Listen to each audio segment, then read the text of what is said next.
L'histoire de l'Algérie est une histoire qui est fabriquée comme l'Algérie est un pays fabriqué. Une histoire qui est fabriquée depuis 1962.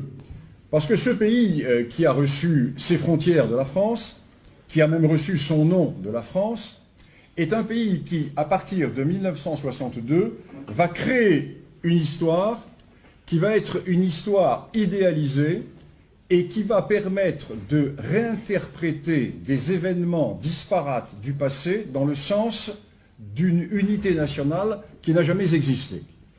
Et l'exposé que je vais vous faire aujourd'hui va être précisément ce thème autour de ces grandes idées qui toutes sont des idées qui historiquement ne reposent pas sur des réalités. La première idée est celle d'une Algérie unie. L'Algérie n'a jamais été unie. L'Algérie est un vieux monde berbère qui a été plus ou moins arabisé. Deuxième élément, l'idée qui est mise en avant est celle d'une Algérie qui était composée de noyaux prénationaux. La ville de Tlemcen, la ville de Bougie. Or, je vais vous le montrer, il ne s'agissait pas de noyaux prénationaux, car au même moment, Fès et Marrakech créaient des empires, quand Bougie et Tlemcen ne restaient que des principautés. Autre idée qui est fondamentale, l'Algérie, dans son histoire officielle, les historiens officiels de l'Algérie nous disent que l'Algérie n'a subi qu'une seule colonisation, la colonisation française, et que la période ottomane fut une période, en fait, de pré-réalisation pré-nationale. Là encore, nous sommes dans l'erreur. Autre point que je vais aborder, celui des grandes révoltes d'Abdelkader et de Mokrani, vues dans l'historiographie officielle comme des révoltes pré-nationales, alors que l'une est une révolte arabe et l'autre est une révolte berbère, qui se sont exclus l'une et l'autre. Voilà les grands thèmes que je voudrais aborder aujourd'hui, et je déborderai ensuite sur la période plus récente, avant de laisser la parole à mon ami Vétillard, qui lui va aborder le problème crucial de l'islam et de la guerre d'Algérie. Alors, premier problème qui se pose, première question, l'Algérie est-elle arabe ou non? L'Algérie n'est pas arabe.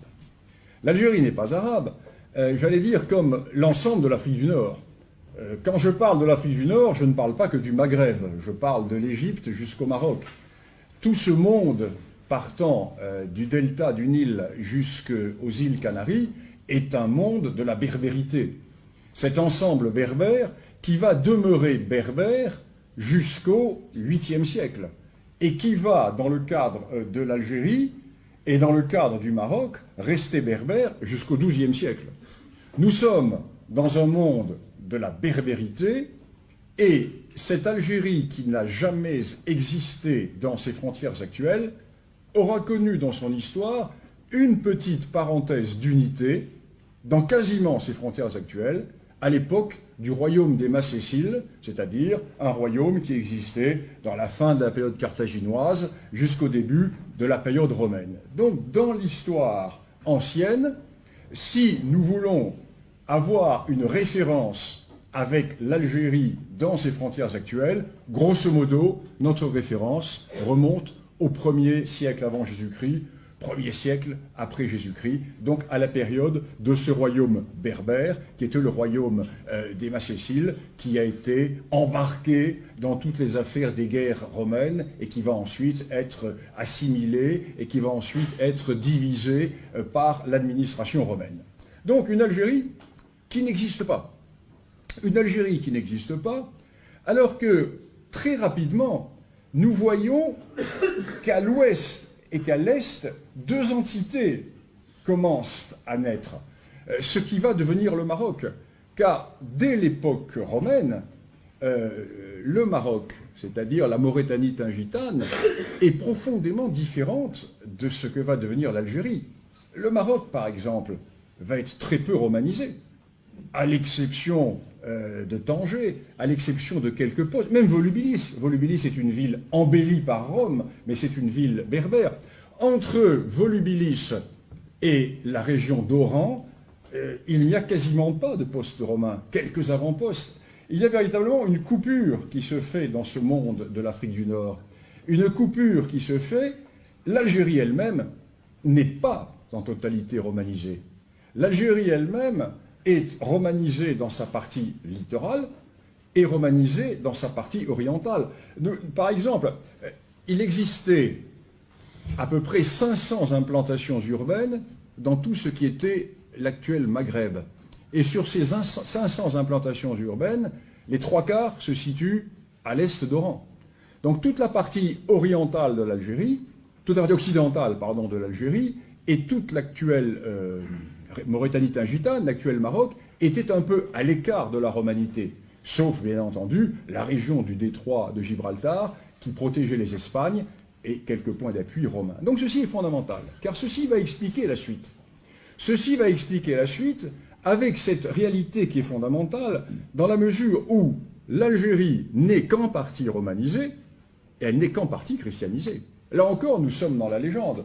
Nous voyons cette Afrique du Nord christianisée, oui, mais pas partout.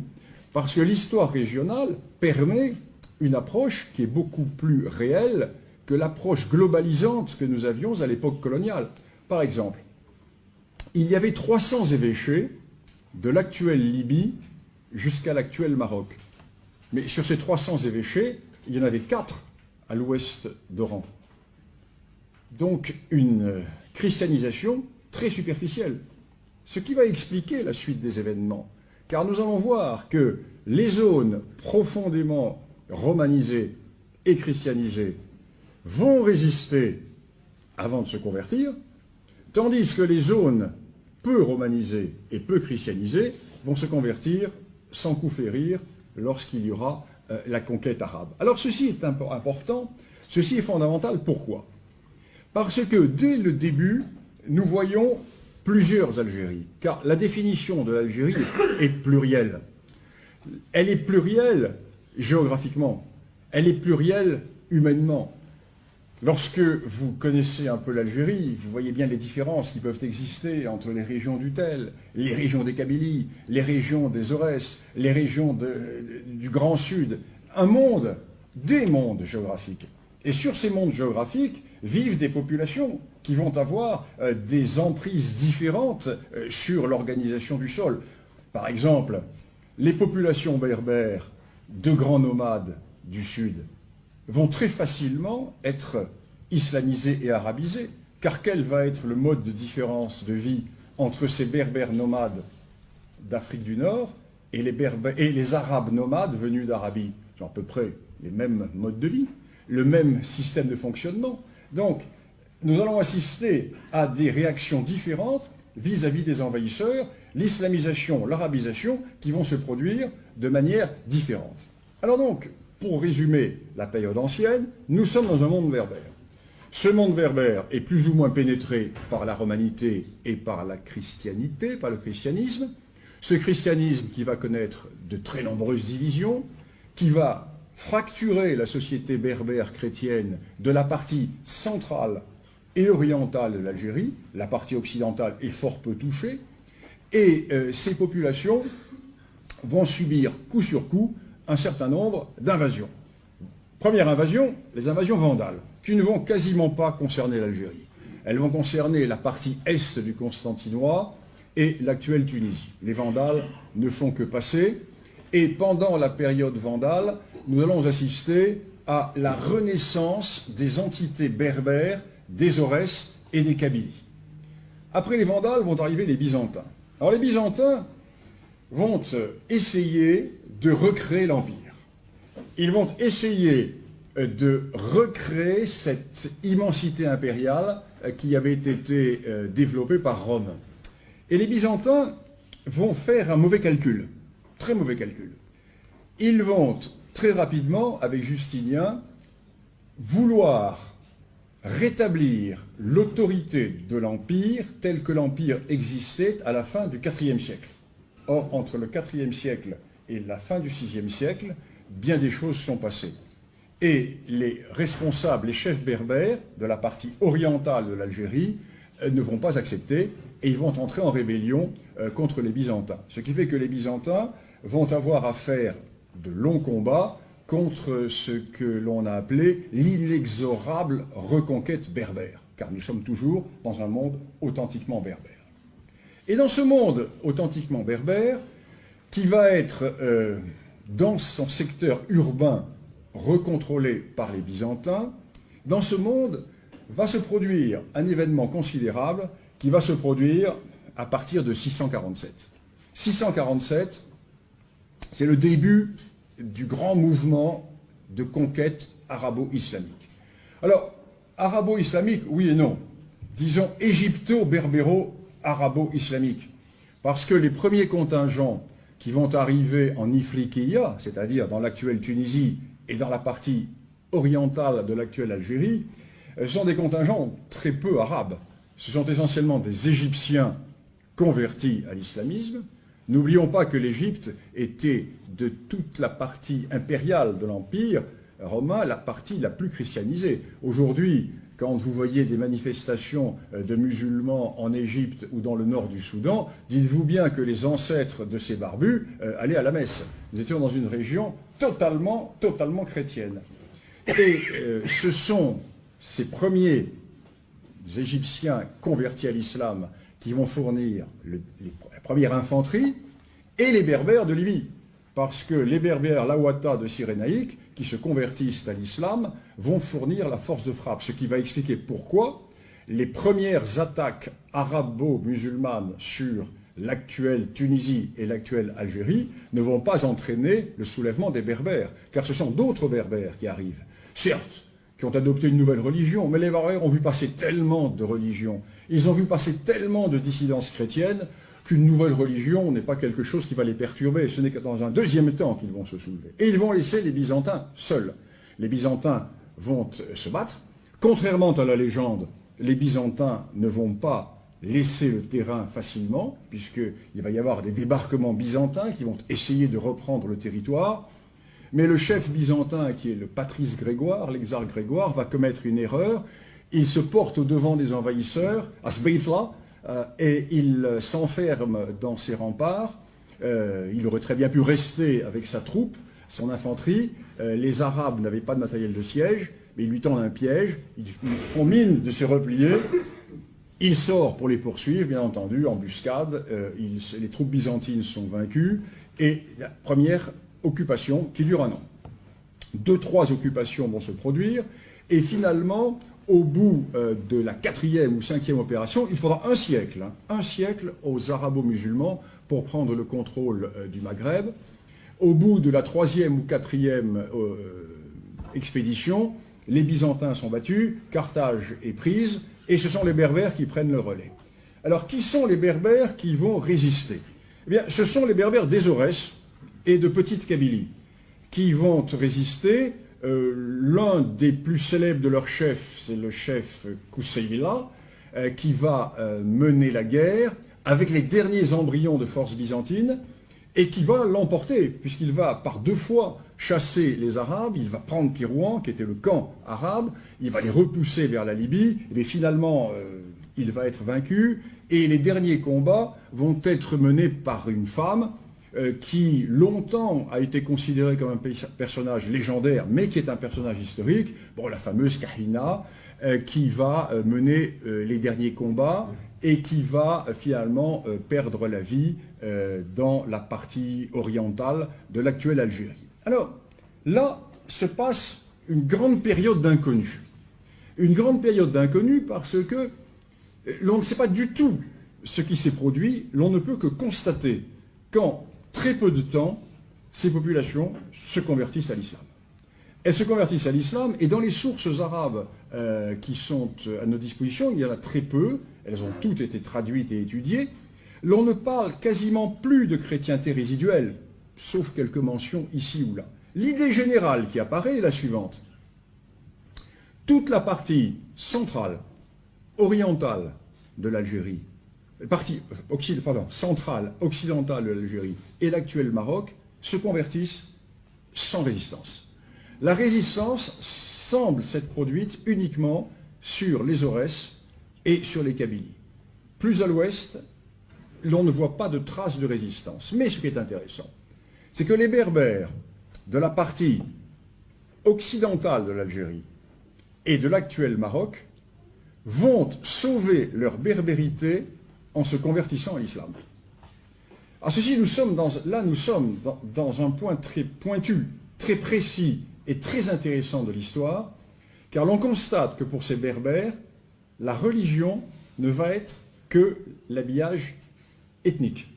Je prends un exemple. L'exemple des Berbères du nord du Maroc, les Berbères du Rif, qui vont fournir aux Arabes la force combattante qui va permettre de conquérir l'Espagne visigothique, parce que les Arabes n'ont jamais envahi l'Espagne, ce sont des Berbères. Et la force combattante, c'était une force berbère.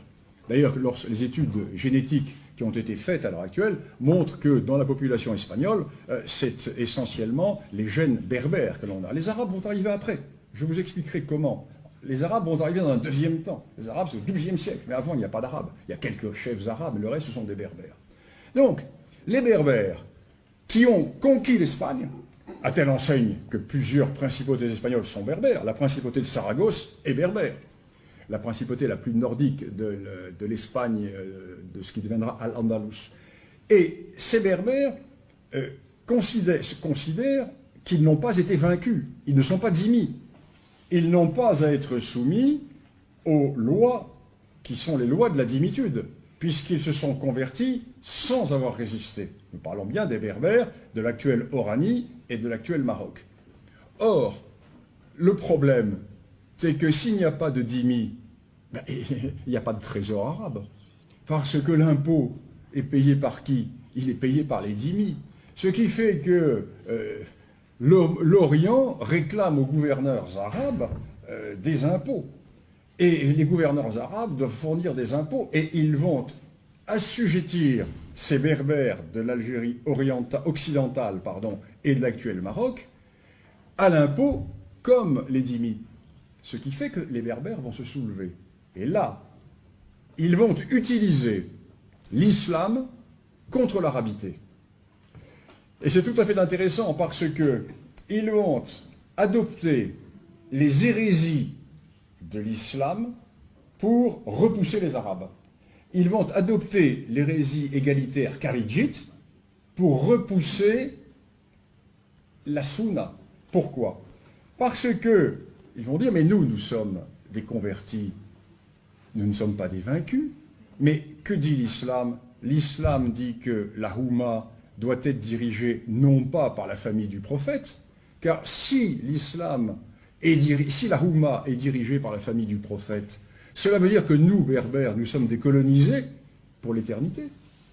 Or, ce n'est pas du tout ce que dit le Coran. Le Coran dit que la communauté doit être dirigée par le meilleur, quelle que soit sa nationalité. Ce qui, bien sûr, pour les califes, est mortel. C'est absolument la contradiction de toute la philosophie politique du califat. Donc, les Berbères de l'ouest algérien et les Berbères du Maroc se soulèvent au nom du kharidjisme. Et le kharidjisme va l'emporter sur la totalité de l'Algérie et la totalité de la Tunisie. Et les Arabes sont battus. Les Arabes sont rejetés. Et ce qui est intéressant de voir, c'est que lorsque les Berbères auront véritablement rejeté les Arabes, ils vont abandonner le kharidjisme et ils vont revenir à la sunna. Ce qui, chez eux, montre bien que ce qui passe avant, c'est le peuple, le reste est un habillage idéologique. L'islam n'est qu'un habillage idéologique, l'essentiel, c'était de sauver le peuple. Ça, c'est une idée qui est essentielle dans l'histoire du Haut Moyen-Âge, de cette partie de l'Algérie et du reste du Maghreb. Alors, vous allez me dire, oui, mais alors, et les Arabes? Eh bien, les Arabes vont arriver, ils vont arriver, mais dans un monde totalement berbère. Car les Berbères vont reprendre le contrôle de tout le Maghreb. Ils vont créer des petits royaumes, des petites principautés, en Algérie, en actuelle Tunisie, au Maroc, bon, il y a une dynastie, et va se produire un phénomène tout à fait intéressant qui, lui, est purement algérien. C'est le problème du califat fatimide. Le califat fatimide, qui est un califat chiite, mais qui naît où?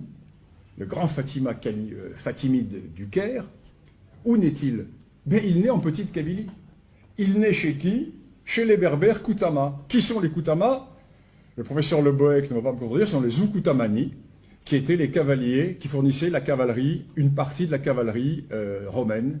Les Berbères de Petite Kabylie, c'est Koutama, qui vont associer leur sort à un Mahdi chiites, et ils vont, en son nom, conquérir l'ensemble du Maghreb, et ils vont ensuite conquérir l'Égypte. Et ce sont les Berbères de Petite Kabylie qui vont donner la force militaire du califat fatimide d'Égypte. Et quand le calife fatimide quitte l'Algérie orientale et l'actuelle Tunisie pour partir au Caire, il laisse derrière lui des gouverneurs, qui sont des gouverneurs berbères. Ces gouverneurs berbères vont petit à petit prendre leur autonomie. Et le calife fatimide qui est au Caire n'a pas les moyens de les réduire. Or, au même moment, que se passe-t-il? Mais il se passe ce qui se passe tous les 2 ou 3 siècles, c'est-à-dire que des dizaines de milliers de Bédouins sortent de la péninsule arabique. Et jusque-là, ces Bédouins partaient vers la Palestine. Ils partaient vers la Syrie, ils partaient vers la Mésopotamie. Or, cette migration de Bédouins qui se produit au XIe siècle passe sur l'Égypte. Et les califes fatimides se disent, bon, il faut écarter ces envahisseurs, et en même temps, si nous pouvions nous en servir pour punir nos sujets révoltés de l'actuel Maghreb, c'est-à-dire de l'actuelle Algérie notamment. Et ce sont ces Arabes, que l'on connaît sous le nom générique de Beni Hilal, en fait c'est tout un ensemble de tribus, les Beni Mahil, les Beni Salahim, les Beni Hilal, etc., qui vont arriver dans l'Afrique du Nord, qui vont commencer par la Libye, qui est à ce moment-là totalement berbère, qui est encore totalement berbère. Donc nous sommes dans les années 1100, les premières tribus arrivent en Libye, et elles s'installent où? Elles s'installent en Cyrénaïque, la partie orientale de l'actuelle Libye. Ce qui explique pourquoi aujourd'hui, pourquoi tous les événements sont liés. On ne peut pas étudier l'Algérie sans étudier la Tunisie, c'est un ensemble. Ce qui va expliquer pourquoi les tribus arabes de Cyrénaïque s'estiment être les plus nobles de toutes celles de Libye, puisqu'elles sont les premières à être arrivées et à s'être installées. Ce qui va expliquer pourquoi, 800 ans plus tard, le premier roi de Libye sera le roi issu de la tribu la plus noble, ces tribus nobles de Cyrénaïque, c'est-à-dire la tribu des Barassa, qui va donner le roi Idriss Ier de Libye. La deuxième vague va s'installer en Tripolitaine. Donc nous avons l'alliance tribale de Cyrénaïque, nous avons l'alliance tribale de Tripolitaine. Disons que ces deux alliances vont se combattre en permanence, sauf à l'époque de Kadhafi, car Kadhafi va épouser la fille Firkesh de la tribu des Barassa, donc à travers sa personne va unifier les deux alliances. Voilà, c'est une parenthèse contemporaine. La troisième vague arrive en Ifriqiya, c'est-à-dire l'actuelle Tunisie, et là, les Arabes vont s'insérer dans le jeu politique berbère. Les Berbères ont un côté très gaulois, qui est la division, et les chefs berbères se combattent, et ces chefs berbères se disent « Oh, mais ce sont de bons guerriers qui arrivent d'Arabie, nous allons les faire passer à notre service. » Et ces Arabes vont monnayer leur poids militaire, ils vont monnayer leur poids militaire, et petit à petit, eh bien, ils vont s'imposer. Jusqu'au moment où, en 1151-1152, les Berbères marocains almohades décident de les chasser. Les Almohades passent à travers tout le Maghreb, conquièrent l'ensemble du Maghreb, arrivent à l'est de Constantine, et là, ils se heurtent aux tribus arabes. Ils les battent, ils les écrasent, et là, les Berbères almohades vont avoir un rôle historique qui est considérable, car au lieu de repousser ces Arabes vers l'Est, que vont-ils faire? Eh bien, ils vont les faire rentrer dans leur djitch, c'est-à-dire dans leur alliance militaire. Pourquoi? Parce que nous sommes là, et Philippe Conrad pourra en parler plus savamment que moi, nous sommes au moment où la Reconquista se fait dans les Espagnes, et les Almohades ont besoin de guerriers. Donc ils se disent, nous allons faire passer ces Arabes dans notre armée, et nous allons les lancer contre les chrétiens en Espagne. Mais l'histoire en décide autrement, car le sultan almohade meurt à la veille de son expédition au nord du détroit de Gibraltar, et ces tribus arabes sont là. Et elles vont s'installer. Elles vont commencer par prendre le contrôle de la région de Loire-Sénis, elles vont ensuite prendre le contrôle de toute la région des hauts plateaux, et elles vont très facilement assimiler les berbères nomades, parce que ces berbères nomades ont exactement le même mode de vie qu'eux. Et ils ont très rapidement, une symbiose se fait, et aujourd'hui, nombre de tribus de ces régions s'imaginent être arabes, alors qu'elles sont d'origine berbère. Ce sont des berbères qui ont été arabisés. Alors voilà comment se fait l'arabisation. Elle se fait à partir du XIIe siècle, avec une amplification au XIIIe.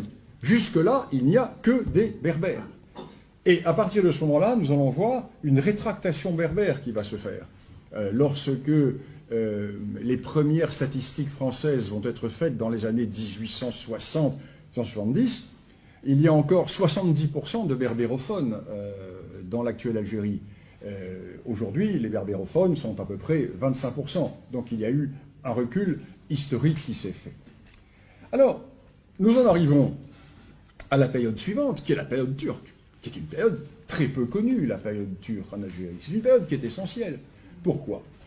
Parce que, en Libye et en Tunisie, la présence turque a débouché sur des noyaux pré-nationaux. Avec les Karamanlis en Libye, avec les Houssainites en Tunisie, mais pas en Algérie. Pourquoi l'Algérie n'a-t-elle pas évolué dans un sens pré-national à l'époque turque, à l'époque ottomane? Eh bien, tout simplement parce que nous sommes face à une réalité de frontières. Une réalité de frontières qui est très simple. Les Turcs arrivent au XVIe siècle. Ils arrivent au XVIe siècle dans leur grand projet de prise en tenaille de la chrétienté. Alors, prise en tenaille par le nord, les Balkans, la mer Noire, ils remontent vers le cœur de l'Europe centrale, et au même moment, ils passent au sud, par la Méditerranée, ils subjuguent l'actuelle Libye, ils arrivent dans l'actuelle Tunisie, et là ils sont face aux Espagnols. Les Espagnols prennent possession d'un certain nombre de postes sur le littoral, notamment Oran, avec le fameux marquis d'Alcaudete qui va mener une guerre très, très dure contre les Turcs. Et les Turcs vont, dans un premier temps, être alliés à un certain nombre de principautés ou de chefs berbères. Puis finalement, ils vont se brouiller. Et les Turcs vont avancer vers l'ouest, et là va se passer un phénomène qui est quand même extraordinaire. C'est que la frontière, la ligne ultime atteinte par les Turcs, c'est la frontière entre le Maroc et l'Algérie. C'est la Moulouya. Grosso modo, c'est la Moulouya. Pourquoi? Parce que, et là nous voyons qu'il n'y a pas d'ennemi éternel, nous voyons que le Maroc, qui à ce moment-là vient d'être chassé d'Espagne. Parce que l'Espagne, c'était le Maroc. Al-Andalus, c'était un prolongement du Maroc. Et ces Marocains qui ont été chassés d'Espagne et qui vont, dans les décennies suivantes, devoir récupérer les Maurices qui vont être expulsés par les souverains espagnols, ces souverains marocains vont s'allier avec les chrétiens contre les Turcs. Car il y a cette réalité nationale qui existe et il y a un danger prioritaire. Et c'est l'alliance hispano-marocaine qui va empêcher les Turcs de prendre le Maroc et de prendre à revers la chrétienté, peut-être en débarquant en Espagne. Et un des exemples les plus clairs, c'est l'armée ottomane qui avance sur la Moulouya et qui passe par Tlemcen, et les contingents espagnols qui quittent la ville d'Oran et qui prennent à revers les Turcs et qui leur infligent une défaite, ce qui fait que les Turcs ne vont pas franchir la frontière. Alors, quelles conséquences pour l'Algérie? Mais les conséquences sont très simples.